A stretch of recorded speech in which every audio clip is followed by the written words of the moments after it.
Et voilà. Donc, cap sur les insectes. Et pour ceux qui se demandaient, ce n'est pas une photo d'un paysage du Québec, mais du Canada. C'est une belle photo que je trouvais que j'ai utilisée sur plusieurs de mes visuels. Euh, Écoutez, ça fait quelques années que je pense à ce genre de projet-là, un projet de sciences citoyennes en entomologie.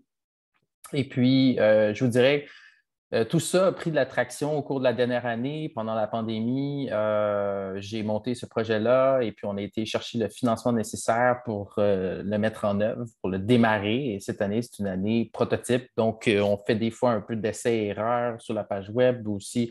C'est une première année qu'on fait ça. On ne sait pas à quel point c'est populaire, le projet.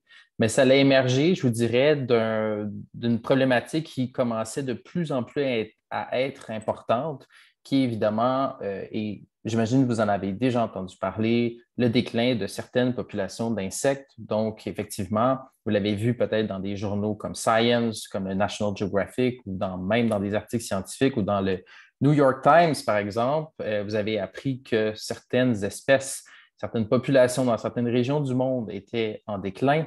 Donc, ça variait de pertes variant de 20 jusqu'à 80 dans certains cas, et même ils ont fait état d'espèces éteintes. Le Québec n'y échappe pas. On a plusieurs espèces. J'en mentionne une, le bourdon à tache rousse, qui est bien connu. Quand les populations se sont rétrécies, au Québec, il est maintenant très difficile de trouver cette espèce-là. Et ce déclin des insectes de plusieurs populations est attribuable, entre autres, à travers les activités humaines, donc la destruction des habitats, la présence de pathogènes dans certaines populations d'insectes qui ont été amenés par justement certaines activités humaines. Et donc, les gens se sont demandé qu'est-ce qu'ils pouvaient faire pour aider à la situation. Et les instances gouvernementales nous disent, quand je leur ai demandé, qu'est-ce qu'on peut faire justement pour savoir ou ajuster justement les statuts de protection de certaines espèces, notamment au Québec. Et puis, la réponse est assez unanime dans la plupart des régions du globe où vous poseriez la question, c'est qu'on n'a pas assez d'informations. On ne connaît pas le taux d'extirpation des espèces au niveau régional, quelle espèce décline, quelle reste stable, quelle espèce augmente. Est-ce que c'est une tendance qui continue au niveau régional ou c'est seulement un soubresaut d'un aspect cyclique d'une population? Donc, il y a tellement d'informations qui restent encore à obtenir avec justement le recensement et l'inventaire des espèces d'insectes, notamment au Québec, qu'on n'arrive pas justement à ajuster, mettre à jour les statuts de protection des espèces qui pourraient justement sauver certaines espèces qui, dans les prochaines années, verraient leur population diminuer drastiquement. Donc, voilà l'importance aujourd'hui de s'intéresser à ce genre de questions-là. Et tout ça a parti, évidemment, en 2017 avec une fameuse étude allemande qui a été publiée qui démontrait une diminution assez drastique de la biomasse d'insectes collectés dans des habitats naturels préservés. Et donc, ils ont mis des pièges comme ça, comme on voit en arrière. Ils ont évalué la biomasse et ils ont vu que ça avait diminué. Et s'en est suivi depuis maintenant 5 ans des dizaines et des dizaines d'études qui ont démontré qu'à certaines parties du monde et chez certaines espèces, chez certains groupes, il y avait une diminution. Et les activités humaines en sont les coupables. Malheureusement, on a aussi évidemment la présence de pesticides dans certaines régions rurales. Et puis est venue l'idée du projet, voyant que les projets de sciences citoyennes commençaient à être assez intéressants, et aussi peuplés dans ces projets-là. Et puis quand on voit justement des initiatives comme iNaturalist qui depuis 5 ans se deviennent de plus en plus populaires, donc avec 16 000, presque 17 000 observations depuis 5 ans, des groupes Facebook qui deviennent de plus en plus actifs, les gens s'intéressent aux insectes, veulent en savoir plus. Mais l'entomologie, c'est pas facile. C'est pas comme l'ornithologie. Il ne s'agit pas de s'acheter un bon guide, des jumelles, et on peut déjà avancer assez rapidement en ornithologie. Et bon, il y a quelques centaines d'espèces d'oiseaux. Au Québec, il y a 25 000 espèces d'insectes. Donc, l'entomologie, c'est un loisir, c'est un domaine qui demande plus d'accompagnement. Donc, sachant qu'il y avait tous ces gens-là prêts, la plupart nous disaient, ben, je ne sais pas par où commencer. Je ne sais pas quel truc acheter, quel livre acheter, quel piège je pourrais utiliser pour recenser les espèces. Donc, c'est pourquoi on a démarré le projet Cap sur les insectes. Alors, notre vision de ce projet-là, imaginez si on avait dans à peu près 10 ans ou même dans les prochaines années, imaginez un monde où il suffit pour un néophyte ou un entomologiste amateur de rejoindre justement un programme d'accompagnement en entomologie et qui, lui ou elle, servira justement à développer son intérêt pour les insectes et sentir qu'il a un impact sur la conservation des espèces et sur l'avancement de la science en même temps. Et donc, cet espace-là, on l'imagine comme un espace structuré où les entomologistes amateurs et les néophytes vont pouvoir échanger régulièrement et tisser justement des liens. Et donc, c'est ça qu'on vise, c'est notre vision pour le futur avec ce projet-là. On espère que si ça fonctionne bien, ce projet-là va pouvoir être exporté dans d'autres provinces canadiennes où il y a autant de besoins de recensement et de suivi des espèces qu'au Québec. Alors, les objectifs, évidemment, c'est d'encourager, vous l'avez bien compris, le public à prendre part au recensement alimentaire des espèces d'insectes du Québec par l'entremise de la science participative ou la science citoyenne. C'est un programme d'accompagnement qui a quand même l'ambition de stimuler l'entomologie amateur au Québec. Donc, on veut produire des cohortes d'entomologistes amateurs qui vont se mettre à l'action. Donc, ça peut rester comme un loisir ou ça peut, justement, vous pouvez faire partie du programme et faire le suivi, le recensement de certains groupes d'insectes au Québec via ce programme-là. Et ultimement, bien évidemment, on vise l'établissement de protocoles de suivi d'espèces, la mise à jour des listes d'espèces régionales et l'assemblage d'aires des partitions. Et donc, vous voyez un peu que ça vise une espèce d'atlas des insectes du Québec pour les différents groupes. Ça ressemble un peu à ça. Ça ressemble un peu à l'Atlas des oiseaux nicheurs du Québec qui est sorti il n'y a pas si longtemps. Donc, c'est sur les mêmes bases sur lesquelles on opère. Quelques étapes simples. Première étape, vous vous êtes inscrit à une séance d'information. Bravo. Donc, vous en savez plus sur le projet. L'étape 2, vous allez suivre un cours d'entomologie. Vous n'êtes pas obligé, évidemment. On vous invite à le faire. Donc, on va voir, c'est un cours qui est axé sur la diversité des insectes. Donc, on va passer au travers, on va survoler les différents groupes. On va évidemment mettre un petit peu plus d'accent sur les groupes d'insectes qui sont visés dans le projet. Donc, on a un cours d'entomologie adulte, 16 ans et plus, et on a un cours d'entomologie jeunesse, 12 à 16 ans. Évidemment, les plus jeunes peuvent se joindre. On n'est pas discriminatoire sur l'âge. La troisième étape, on a la participation aux essaims. Ces essaims-là, c'est un peu comme des groupes d'entraide. Donc, c'est toujours en séance virtuelle. Donc, que vous soyez aux îles Mingan, au Saguenay, à Gatineau ou à Montréal, tout le monde va pouvoir se rejoindre en mode virtuel dans ces séances-là. Et c'est un endroit où on va échanger de l'information et où vous allez recevoir justement un accompagnement des coordonnateurs du projet, soit Flavie et moi.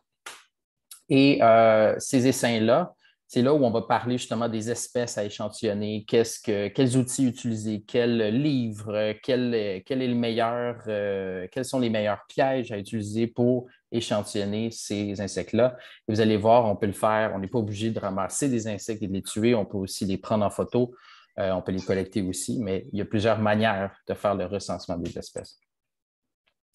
Alors, comme je l'ai mentionné, ça va être des rencontres virtuelles qui sont hebdomadaires en petits groupes. Donc, un essaim ne va pas avoir de manière hebdomadaire à chaque fois une rencontre virtuelle. Donc, ça va être selon justement l'enchaînement des essaims à travers les semaines. On va vous offrir à travers ça une formation iNaturalist, qui est une plateforme justement où on peut publier justement nos données via des photos, entre autres. On va vous montrer comment ça fonctionne, cette plateforme-là. On va vous élaborer un plan d'échantillonnage qui va être sur mesure, en quelque sorte. Et puis, on va inviter des experts de manière occasionnelle dans certaines de ces rencontres-là pour aiguiller sur il y a telle espèce qu'on ne connaît pas sa biologie assez bien ou il y a telle espèce, on ne sait pas si la population est assez grande à cet endroit-là. Des trucs plus précis lorsqu'on va aller plus loin. Et puis, il va y avoir des rencontres en présentiel, évidemment. Donc, pour l'instant, c'est de manière bisannuelle, 2 fois par année, et ça va être au Centre sur la biodiversité qui est situé au Jardin botanique de Montréal. Donc, on va vous inviter là si ça vous tente. On va vous donner accès à toutes les ressources de la collection Wallet-Robert, des clés d'identification, des binoculaires. Vous allez pouvoir rencontrer les experts aussi, des trucs de pro pour l'identification. Voilà. Donc, les groupes, on a les libellules, on a les abeilles, je suis la personne en charge de ce groupe-là. Les abeilles, on a le groupe des papillons de nuit et de jour. C'est M. Michel Larrivé qui est coordonnateur expert de ce groupe-là. Et lui, il participe au projet Mur à papillons, qui est déjà un projet de science citoyenne. Donc, on joint un peu les données de ces groupes, de ces initiatives-là qui sont déjà en cours.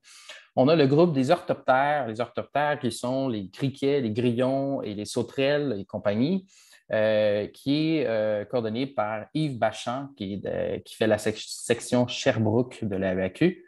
On a les araignées, dont l'expert est Claude Simard. On a les coccinelles avec Jennifer De Almeida, qui travaille à l'insectarium. Et les lucioles, on essaie de trouver un expert, mais pour l'instant, ça va être moi qui va s'en occuper. Les lucioles qui sont faciles. Il y a déjà des projets de recensement qui sont mis en œuvre en ce moment aux États-Unis. Donc, on va utiliser ces mêmes protocoles-là. Donc, c'est assez facile et c'est toujours plaisant d'échantillonner des lucioles. La documentation, comme vous avez pu voir, si vous êtes allé visiter un petit peu, si vous avez fureté sur les pages de la FAQ, notamment celle du projet Cap sur les insectes, vous allez retrouver une panoplie d'informations. Au fil des semaines, Flavie et moi, on va implémenter, on va rajouter du contenu, on va rajouter des pages, donc surveillez ça. Il va y avoir des vidéos. Bon, là, il y en a juste 2 pour l'instant, puis c'est moi qui échantillonne des abeilles, mais il va en avoir d'autres, c'est juste le temps qui manque pour l'instant.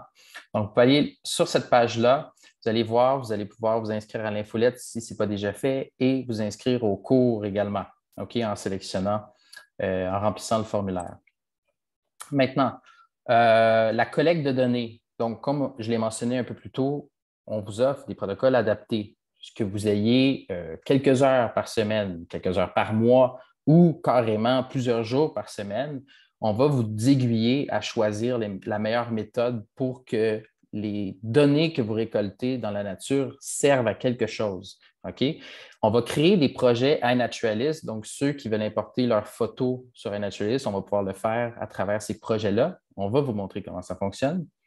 On a une uniformisation des données sous les normes Darwin Core. Donc, ça veut dire que les données vont tous être sur la même forme. Donc, on va pouvoir les comparer. Donc, elles vont devenir standards et elles vont devenir intégrables. On va pouvoir les intégrer finalement à des bases de données partagées à travers les collections d'histoire naturelle comme l'initiative Canadensis qui est hébergée au Centre sur la biodiversité, justement.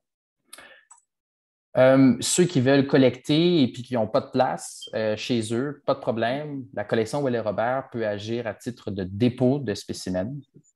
Et évidemment, à travers le temps, on va vous encourager, si vos données sont de qualité et qu'on peut faire quelque chose avec, et souvent c'est le cas, on va vous encourager à publier des résultats avec les experts et avec les partenaires scientifiques. Donc, ça peut être des... Si vous voulez fermer le micro, ce serait parfait, merci. Donc, par exemple, les premières mentions régionales, les listes d'espèces régionales aussi, le suivi donc, et l'écologie des communautés. Donc, ou même, ça peut être une note biologique sur un nouveau comportement d'une espèce qui n'était pas connue. Donc, à la collection Wallet-Robert de l'Université de Montréal, on a monté un projet de micro-publication. Donc, c'est un formulaire facile à remplir et ça permet justement pour quelqu'un qui n'est pas habitué rapidement de pouvoir écrire un article scientifique. Donc, c'est 2 pages seulement, une micro-publication, donc ça peut aller très rapidement. Donc, on va vous accompagner évidemment là-dedans. C'est là où on va aller. Et quelques mots sur les partenaires. Vous les voyez ici. Évidemment, l'association, elle est un grand partenaire de ça. L'Université de Montréal, l'Institut de recherche en biologie végétale, les amis de l'insectarium qui nous aident à diffuser le tout et qui vont prendre une partie dans le projet, le CSBQ, la Fondation David Suzuki et Canadensis. Alors voilà, je pense que j'ai couvert beaucoup de points et on va se laisser, on a un bon 15 minutes pour répondre à vos questions. Donc, je vais arrêter le partage de la présentation.